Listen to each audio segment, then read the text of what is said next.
हाय guys, एक geometry का question करते हैं।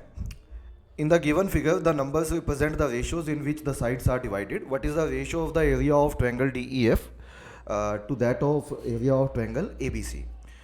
तो ये हमें रेशियोज में गिवन है. A D is to D B like 3:1 है. B F is to B C 3:5 है, 3:2 है. ऐसे ही ये 1:1 है. और हमें जो ये शेडेड पोर्शन है इसका area divided by total triangle का एरिया का रेशियो हमें इस क्वेश्चन में बताना है. तो कैसे कर सकते हैं उसको जानने के लिए एक प्रॉपर्टी होती है ट्रायंगल की. वो प्रॉपर्टी पहले एक्सप्लेन कर देता हूँ आपको. प्रॉपर्टी ये है कि अगर हमारे पास ये एक ट्रायंगल दिया हुआ है, suppose this is a triangle which is given,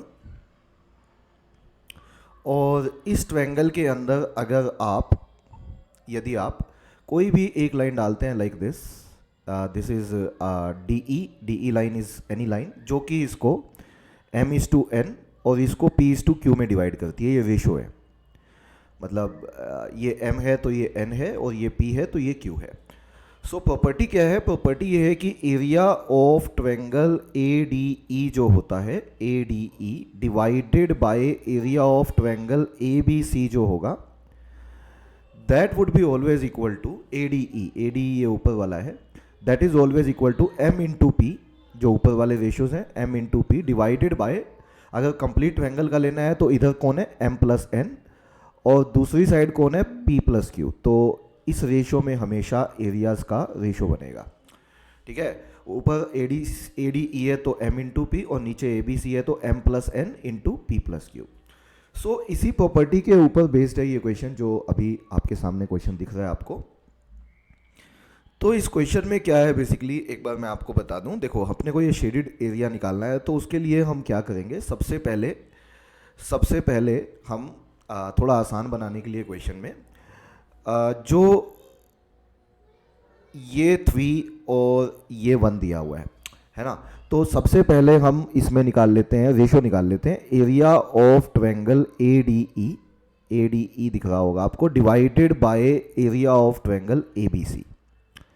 एक बार इसका रेशो निकाल लो तो आप पाएंगे इसका जो रेशो बनेगा that comes out to be, जो प्रॉपर्टी अभी बताई है मैंने उससे इसका जो रेशो बनेगा वो बनेगा 3:1 that is 3 divided by 3 + 1 which is 4, 3 + 1 which is 4 और इधर 1 + 1 2, तो 4/2 है ना. 3 + 1 4/2, तो बेसिकली ये रेशो हो जाएगी 3/8. ये कैसे आई है? ऊपर 1/3 या 3/1 और नीचे 4/2, कंप्लीट 4 और इधर कंप्लीट 2. एक बार फिर से करते हैं. अगर मैं आपसे पूछूं area of triangle B D F लो, B D F divided by, if I ask you area of triangle A B C complete लो, या बी ए सी भी बोल सकते हो आप, उसको ए बी सी ही लिख देता हूं मैं. तो बी डी एफ में आप पाएंगे, आप कहेंगे 1/3 है ना, 1/3, तो ये 1/3 हो जाएगा. और ऊपर नीचे कितना आएगा? नीचे आएगा 1 + 3 दैट इज़ 4, और इधर से क्या आएगा? इधर से 3 और ये 2 है तो 5 हो गया टोटल सम. तो इस बार जो रेशो बनेगा वो बनेगा 3/20. एक बार फिर से बताता हूँ, एक बार फिर से सुनो, इसी से क्वेश्चन हो जाएगा. Area of triangle C F E अगर मैं लेता हूँ, सी एफ ई आपको दिख रहा होगा, C F E divided by area of triangle, फिर से कंप्लीट सी ए बी या ए बी सी. तो सी एफ ई में रेशो जो है वो 1 और 2 है, तो ये हो जाएगा 1/2, और कंप्लीट ए बी ई में ये 1 + 1 2 हो गया, और उधर से 2 + 3 5 हो गया. तो वी वुड से सिंपली कि ये 2/10 है. अब अगर आप यहाँ पे नीचे देखेंगे तो सब में ही बेसिकली नीचे ट्रायंगल ए बी सी की बात की गई है. सब में ही नीचे ट्रायंगल ए बी सी की बात की गई है. तो अगर सब में ही ए बी सी की बात की गई है तो इनको सेम बनाया जा सकता है, जैसे 8, 20 और 10, ये नीचे वाले डिनोमिनेटर्स, इन तीनों का एलसीएम ले लीजिए. तो अगर हम एलसीएम लेते हैं 8, 20 और 10 का तो it comes out to be 40. तो हम इसमें एज्यूम कर लेते हैं कि जो एरिया है ट्रायंगल ए बी सी का, जो एरिया है ट्रायंगल ए बी सी का, उसको लेट कर लेते हैं, दैट इज़ 40. थोड़ा आसान हो जाएगा क्वेश्चन, क्योंकि रेशियो में बात की है तो हम लेट कर सकते हैं. ये हमने लेट कर लिया.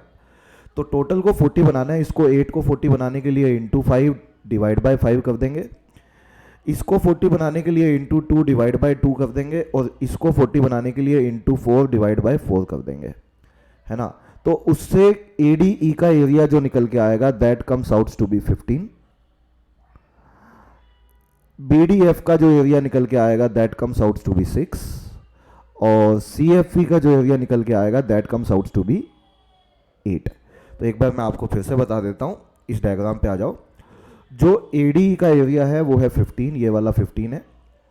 BDE का एरिया, BDF का एरिया 6 है, ये 6 है, और CFE का एरिया आपका 8 है, तो ये 8 है। टोटल आपका 40 है, ये हमने अभी अभी निकाला, टोटल 40 है ट्रायंगल का।